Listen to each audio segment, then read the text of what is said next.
असल में कहानी यह है कि पीवी नरसिम्हा राव की सरकार ने जब वक्फ एक्ट 1954 में संशोधन किया तो उन्होंने वक्फ बोर्ड को इतनी तगड़ी ताकतें थमा दी कि बाद में ये ताकतें खुद एक आफत बन गई। उदाहरण के लिए वक्फ एक्ट 1995 का सेक्शन 3R, इसके मुताबिक अगर कोई प्रॉपर्टी मुस्लिम कानून के मुताबिक पवित्र, मजहबी या परोपकारी मानी जाती है तो वो सीधे वक्फ संपत्ति घोषित कर दी जाती थी। यानी जमीन का असली मालिक चाहे आसमान सिर पर उठा ले, लेकिन अगर वक्फ बोर्ड को ऐसा महसूस हो गया कि ये जमीन वक्फ की है तो बस खेल वहीं खत्म।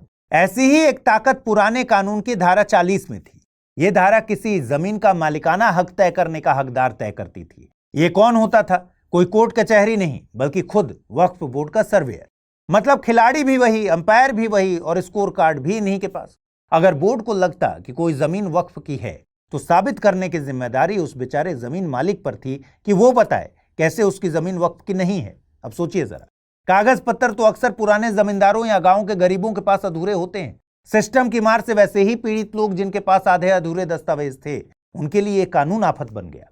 कानून यह कहता जरूर था कि वक्फ बोर्ड किसी निजी संपत्ति पर दावा नहीं कर सकता, लेकिन सवाल यह था कि भला यह तय कौन करेगा कि संपत्ति निजी है। हद यह हो गई कि अगर वक्फ बोर्ड महज अंदाजा भी लगा ले कि कोई जमीन वक्फ की है तो उसे ना कोई सबूत देना पड़ता था, ना कोई दस्तावेज पेश करना पड़ता था। सारी दौड़ भाग कागज और कानूनी पचड़े में फंसना पड़ता था उस गरीब मालिक को जो अपनी पुश्तैनी जमीन बचाने के लिए लड़ रहा होता था।